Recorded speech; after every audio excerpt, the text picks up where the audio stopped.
Día 29. Vamos con la justicia. Esto es asumir la responsabilidad de sostener lo que es puro, recto y cierto. Lo contrario a esta cualidad es la corrupción, algo que por cierto es muy común en nuestros sistemas de justicia en la actualidad. Como puedes ver, es una responsabilidad personal. Así que no depende de otros, sino de nuestro carácter formado. Hay una parte importante en la historia de David el rey donde pidió a Joab, uno de sus generales, que censara al pueblo. Esto, por cierto, estaba prohibido por Dios, pues al contar o censar algo solo era permitido sobre lo propio. El pueblo es propiedad de Dios, pues fue Él quien lo redimió y libró. No fue David, es decir, no era propiedad de David el rey. Además, el contar a los hombres que pudieran pelear le permitiría confiar en esa cuenta y en esos hombres, y no en Dios, quien era el que pelearía las batallas por ellos. Dios tenía una gran lección que enseñar a David, y una vez que fue censado el pueblo, quebrantando el mandamiento de Éxodo 30:12, donde solamente se podía censar al pueblo por orden de Dios. Y además, cada uno debía dar al Señor lo proporcional descrito en los versos siguientes de ese capítulo de Éxodo. En fin, David quebrantó la instrucción de Dios y después sintió una gran culpa por haberlo hecho. La primera carta de Juan establece en el capítulo 3 y verso 4 que el pecado es quebrantar o romper los mandamientos de Dios. Así que David exclamó: yo he pecado gravemente por haber hecho esto. Añadió a su ruego que le quitara el pecado o la culpa, pero como dice Romanos, la paga del pecado es la muerte. Y Dios ofreció tres opciones para pagar por ese error. Uno, 7 años de hambre en Israel. Segunda opción, persecución por 3 meses de parte de los enemigos de la nación. O la opción 3, vivir 3 días de peste en Israel.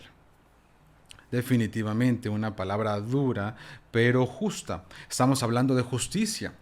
Así es la implementación de la justicia del Señor. Nadie puede vacilarle o brincarla. Con Dios no podemos ser corruptos o echar mordidas para allá.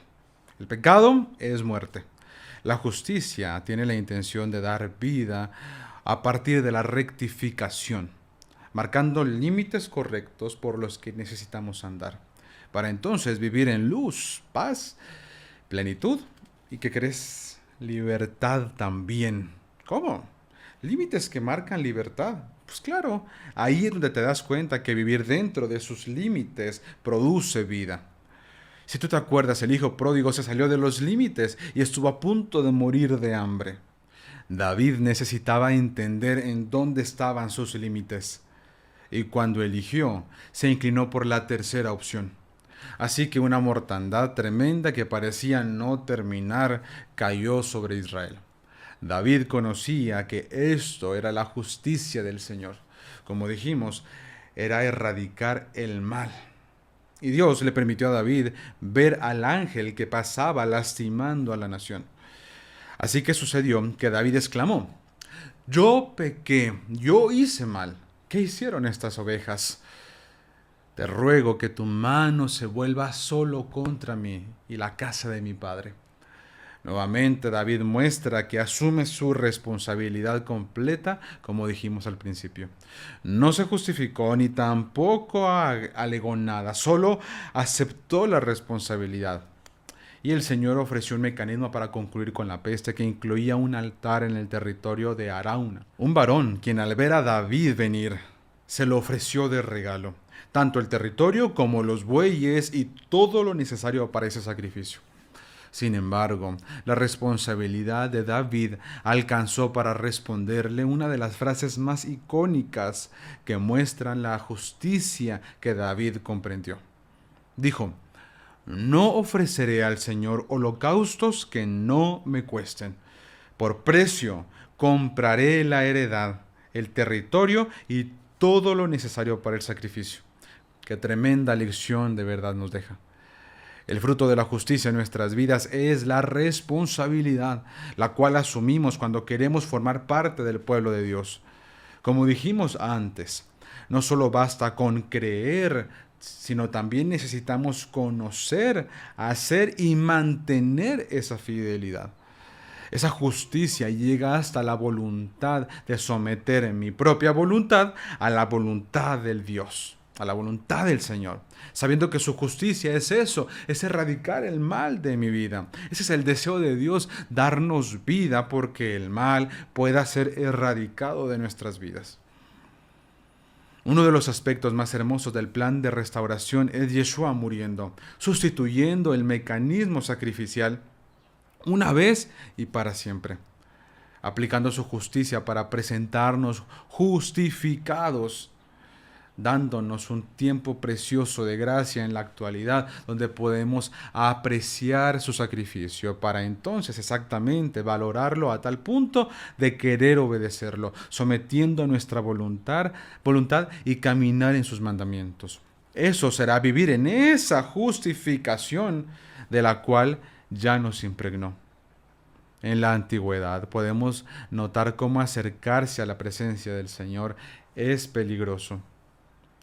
Eso no ha cambiado. Sin embargo, dice su palabra que podemos acercarnos ante el trono de la gracia con confianza para alcanzar misericordia, gracia, paz y el oportuno socorro. Estar frente a Él nos permitirá percibir su justicia y conocer lo que hay que corregir. Su santidad y justicia repelen nuestro pecado. Y es verdad entonces que la justicia no tiene la intención de matarnos, sino de erradicar el mal.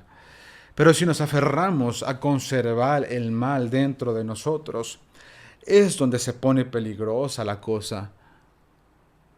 Así que decidamos hoy, al tomar en cuenta su justicia, abandonar el pecado. Aprendamos a valorar su justificación en nuestras vidas, abandonando el mal. Alejarnos de la rebeldía o de nuestra propia voluntad desconectada y escuchemos su voz con atención. No sea que estemos haciendo nuestra voluntad como David cuando cesó al pueblo y no la voluntad de Dios. Shalom.